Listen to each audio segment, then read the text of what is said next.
Hello तो guys, welcome to my YouTube channel Vicky Dhyawana. तो कैसे हो आप सब लोग? बढ़िया होंगे और अपनी तैयारी तरीके से अच्छे कर रहे होंगे।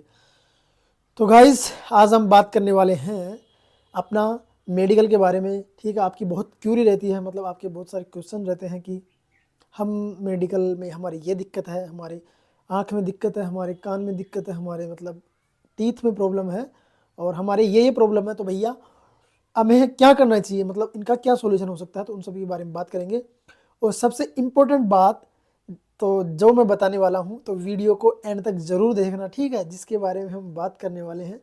तो अगर आपके भी ये दिक्कत है तो आप बिल्कुल इन चीज़ों से बच सकते हो, जो कि बीएसएफ का कर रहे हो आप। तो इसमें मोस्ट इम्पोर्टेंट चीज़ होने वाली है भाई मेडिकल को लेके, क्योंकि मेडिकल का भी 50% रोल रहता है, क्योंकि हमारे साथ बहुत बच्चे निकले थे।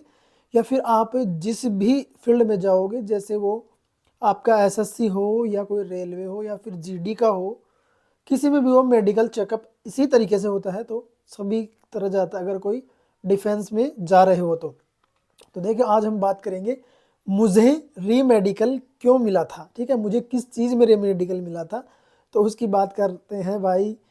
क्योंकि भाई मुझे री मेडिकल मिला था, एक पॉइंट बना था मेरा, बट मेरा कोई इतना बड़ा हाईलाइट वाला इशू नहीं था। तो वो किस चीज़ में मिला था? मेरे को रीमेडिकल जो मेरे टीथ है ना, उसमें मिला था। अब टीथ में क्यों मिला था, ये भी मैं आपको बता देता हूँ। क्योंकि मेरे दांत में मैंने कैप्स लगा रखी थी। ठीक है, 2 कैप लगा रखी थी मैंने। तो कैप लगा रखी थी, तो जो अपने होते हैं आर्टिफिशियल दांत, तो उन्होंने बोला कि तुम्हारे आर्टिफिशियल दांत कम हैं। जैसे इसमें टोटल हमारे अपने 22 टीथ पॉइंट होते हैं। ठीक है, आपको मैं बता दूँ ये, तो ये आपके 14 टीथ पॉइंट तो होने ही चाहिए, मतलब दांत वगैरह ऊपर के और नीचे के मिला के, है ना, ये इनको मिला के। तो ये 14 होने चाहिए। अगर इससे कम है, लेस देन 14 से, तो आपको वो बाहर कर देंगे। तो मैंने उन्होंने बताया कि सर मेरे 2 कैप लगी हुई है। तो उन्होंने बोला कि आर्टिफिशियल है, तुम्हारे पूरे ही नहीं है। तो उन्होंने मतलब 2 साइड के और मान लिया, तो टोटल ऐसे मिला के मेरे 5 बना दिए। तो उन्होंने पॉइंट मतलब 5 कम कर दिए थे, तो मेरे मतलब 14 कर दिया था उन्होंने टोटल, मतलब बाहर तो नहीं किया था 14 से नीचे। बट उन्होंने मेरे को री मेडिकल के लिए भेज दिया था। तो फिर उसके बाद क्या हुआ, जो मैं बताता हूँ प्रोसेस, फिर मैं कैसे फिट हुआ। तो सबसे पहले मेरे को क्या है, उन्होंने बोला कि आपके और कोई इशू नहीं है, बस आपके टीथ पॉइंट है। आप इसमें जो आप चेकअप करा के दिखा दो या हमें, या फिर जो आपके दूसरे डॉक्टर हैं वो देखेंगे। तो फिर जब मेरा मेडिकल था शुक्रवार को था, तो फिर ऐसे एक दिन संडे भी आ गया था बीच में, सैटरडे आ गया था। तो मैंने सैटरडे को करवाया था, संडे की छुट्टी पड़ गई थी, और फिर मैं मंडे को गया था। तो इसके लिए मैंने ओपीजी करवाया था। ओपीजी का मतलब होता है, और ये मुंह मुंह का होता है, जैसे अपना जबड़े का। और इसमें अगर ओपीजी आप कभी कोई दिक्कत है तो आप ओपीजी करवा के देख लेना, उसमें सब दिखा देते हैं कि कितने टीथ पॉइंट हैं और तुम्हारे कितने कैप लगी हुई है, कितने आर्टिफिशियल है नॉर्मली वे में। तो फिर मैंने ओपीजी करवा के और फिर लेके गया था मैं यहाँ से। तो ओपीजी करने के बाद जब मेरे को वहाँ पे बोला गया कि मतलब आपका वहाँ पे खुद के डॉक्टर हैं, मतलब बैठते हैं हमारे, मतलब जीसी में आप कहीं भी जाओगे, तो जो जीसी था मतलब है, तो वहाँ का कोई गवर्नमेंट हॉस्पिटल था, वहाँ पे भेजा गया। ठीक है, तो बहुत सारे बच्चे हुए उस दिन। तो क्या है, मेरा हुआ नहीं था। तो भाई मतलब मेरा एक्सरे भी नहीं हुआ। फिर दूसरे दिन था, दूसरे दिन भी नहीं हुआ। तो फिर सबका चेकअप कर लिया। तो क्या, एक लड़की का हुआ था दांत में प्रॉब्लम, तो उसको तो पता नहीं क्या किया, उसको ऐसे ही निकाल दिया, चेकअप ही नहीं किया था। बट मैंने बोला था सर कि मेरा तो हुआ नहीं वहाँ पे। तो फिर बोला कि सर मैंने खुद से करवा के लाया था ओपीजी का। तो फिर मैंने उनको दिखाया, तो उन्होंने देखा मेरे को 2-3 बार बुलाया अंदर से, डॉक्टर ने ऐसे मूव करके टॉर्च से उनके मोबाइल से देखा था कि ठीक है। फिर पता नहीं उन्होंने क्या कंसर्न किया।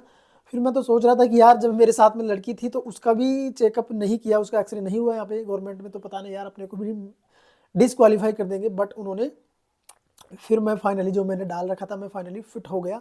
क्योंकि मेरे टीथ पॉइंट कम थे, बाकी मैंने कैप लगा रखी थी, मेरे दांत खराब नहीं थे। ठीक है, मैंने ऐसे ही केविटी की वजह से लगा लिया था।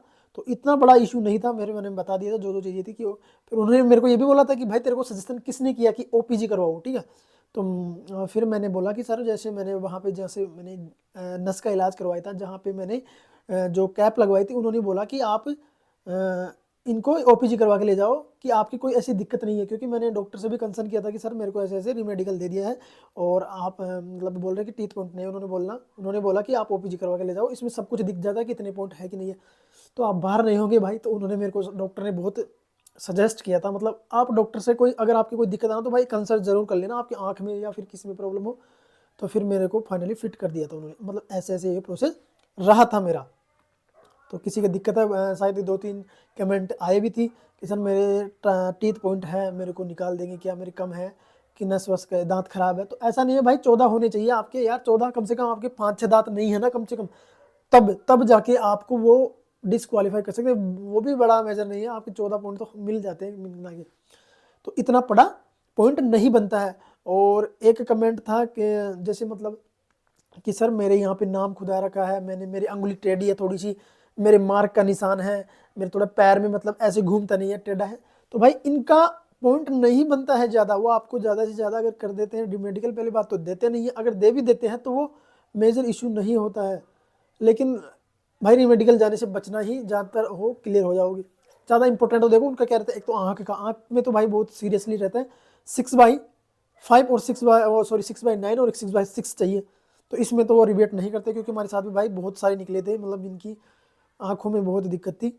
और अगर आपके जैसे हाथ वात में जैसे कोई दिक्कत है, वो एंगल वाला वो भी निकला था एक तो भाई।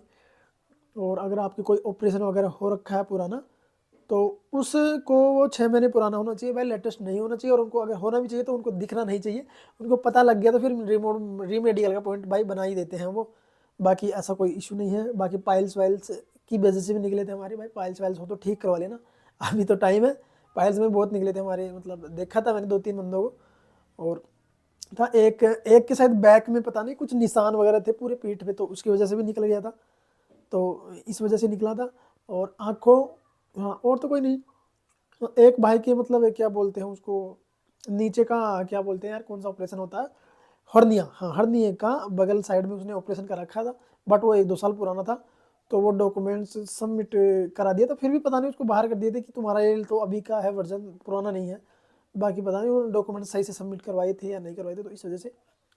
तो ये जस्ट करना, छोटी छोटी बातों का तो नहीं करते, बाकी मेजर मेजर बड़ी चीज़ें हैं उनका ध्यान रखना, आँखें वगैरह। और दांत में तो मतलब जो खास तौर से मेरे साथ हुआ था, तो मैंने बताया जो मेरे साथ ऐसे हुआ था, बाकी मेरे और कोई किसी में दिक्कत नहीं। मेरी आंखें कमज़ोर है, मेरे 0.50 या 0.75 नंबर है, बट मैं वहाँ पे मेरी 6/6 आई थी, और एक तो 6/5 भी आई थी, क्योंकि मैंने उस टाइम पे मोबाइल का यूज़ बिल्कुल कम कर दिया था। और जो भी चीज़ें हैं विटामिन ए की चीज़ें वो मैंने स्टार्ट कर दी थी। तो अगर आपका जब भी मेडिकल हो तो इन चीज़ों से बचना, और स्किन वगैरह इन चीज़ें ऐसी या ग्लास यूज करके ही देखा करो भाई। नॉर्मल ब्लू कट वाला रेक कट आता, नॉर्मल ग्लास लगा के आप वो किया करो। ये रही मेडिकल से रिलेटेड बातें। तो ये चीज़ें अगर आपको समझ में आई हैं तो भाई वीडियो को लाइक शेयर कर देना। और क्या बोलते हैं, आपका मोटिवेशन थोड़ा बहुत भी मिलता है इससे, तो थम्स अप, ठीक है। और आपका जो स्ट्रेटेजी है उसका भी मैं वीडियो लेके आऊँगा आपके लिए जल्दी ही। मैंने मतलब कैसे तैयारी करता था और मेरे इतने नंबर आए। मेरे नंबर का तो देखो शायद उन्होंने रिलीज़ किया नहीं अभी तक, बट मेरे को पता भी नहीं, देखा भी नहीं मैंने आंसर की, मेरा आया नहीं, सही बात तो ये ये थी, बट मेरा फर्स्ट लिस्ट में था। तो ये हमारी प्रक्रिया रही थी ऐसे, और हम फाइनली फिट हुए थे, क्योंकि बहुत उस दिन फिट हुआ था ना मैं, उस दिन ओनली 4 बंदे फिट हुए थे 24 में से मतलब टाइपिंग पास करने के बाद भी भाई बहुत मेडिकल में निकले थे। सोचो पहले एक तो 50-100 में से 3-3 4-4 बंदे, और फिर उनको मिला के 4-5 दिन के इकट्ठे, उनमें से भाई 20-18 तो 25 से देख लो 20-18 को मेडिकल में आउट। बहुत दुख होता है जब लास्ट स्टेज पे जाते हो, आपको पता रहता है कि हमारा सिलेक्शन 95% हो गया, बस अगर थोड़ा बहुत हो जाए तो हम सिलेक्शन ले लेंगे। तो इन चीज़ों से बहुत गिल्टी यहाँ पे लगती है सीधी, यहाँ पे तो भाई तैयारी करते रहिए। Take care, bye. वीडियो को लाइक और शेयर दबा के ठोक दो।